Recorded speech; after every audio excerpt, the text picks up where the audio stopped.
د قرآن کریم د ترجمې اویاوم درس سورة البقره 256 آیات. اعوذ بالله من الشیطان الرجیم بسم الله الرحمن الرحیم. اللہ تعالی فرمائی لا اکراہ نشت جبر نشت زور فی الدین پا دین منلو کی قد بشکا تبین واضحا بیل شویدا الرشد سملار من الغی د گمراهی او بدلارنا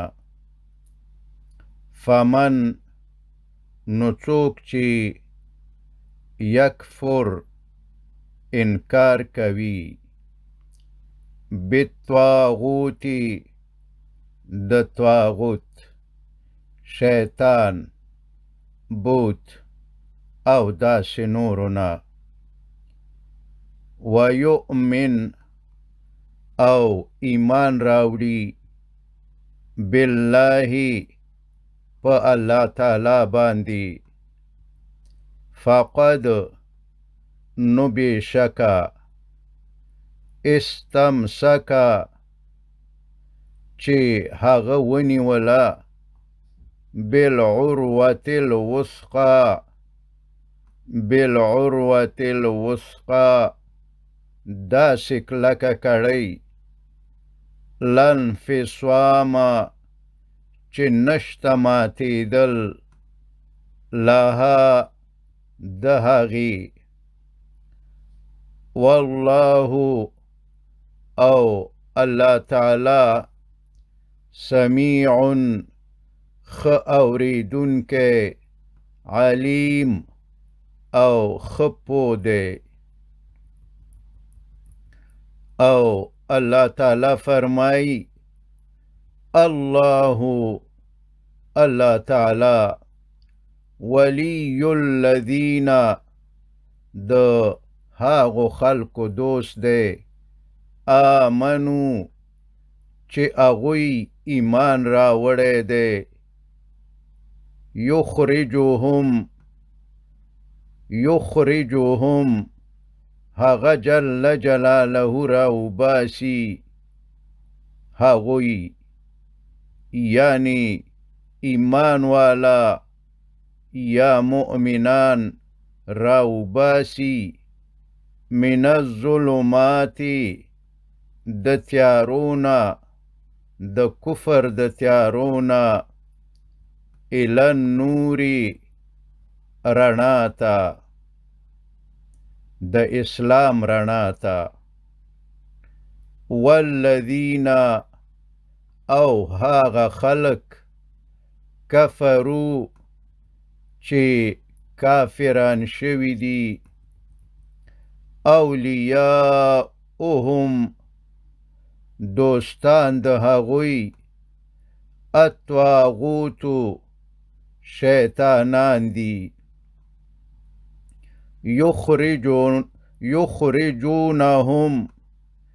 یخرجونهم چی راوباسی اغوی راکاگی اغوی من النور درنانا د فطرت درنانا الی الظلمات تیاروتا د کفر تیاروتا اولئک دغ خلق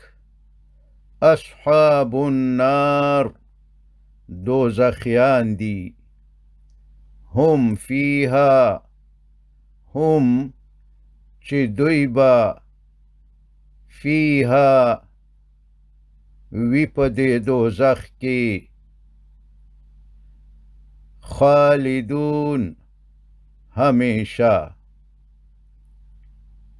علم ترا او الله تعالی فرمای الم ترى آیا تا ندی کتلی الى الذي آغی کستا آیا تا د هاغه چا په قصه غور نه دی کړی آیا تا د نمرود په باره کې غور نه دی کړی حاج چې جګړه کړې وه ابراهیم د ابراهیم علیه السلام سره فی ربه د هغه علیه السلام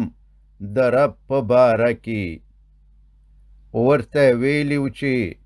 ستا رب څوک دی ان په دې سبب ان چې آتاهو ورکړې وه هغه ته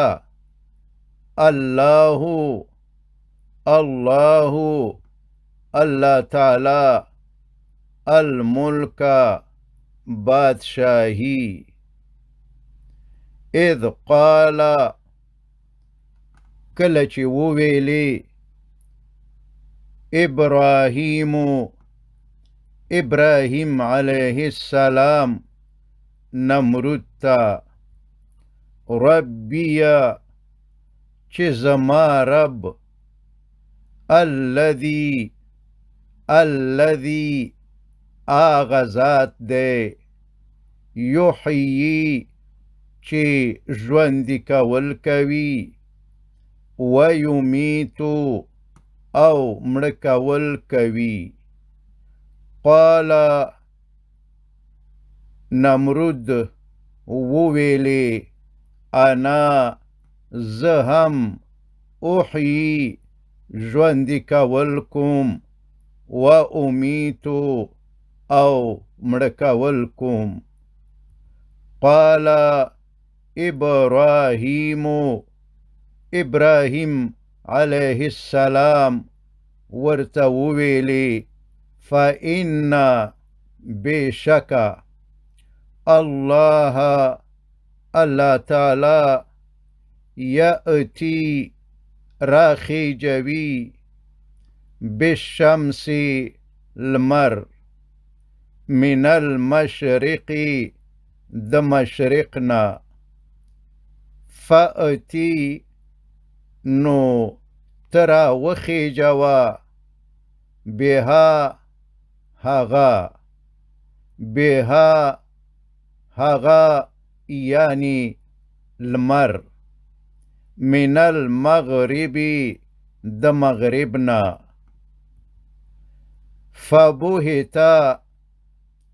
فبهتا نو حیران پاتې شو الذي آغا کس کفر چې کافر وو یعنی نمرود والله او الله تعالی لا يهدي هدایت نکوي القوم قوم الظالمين د ظالمانو ته وصلى الله تعالى على خير خلقه محمد وآله وأصحابه أجمعين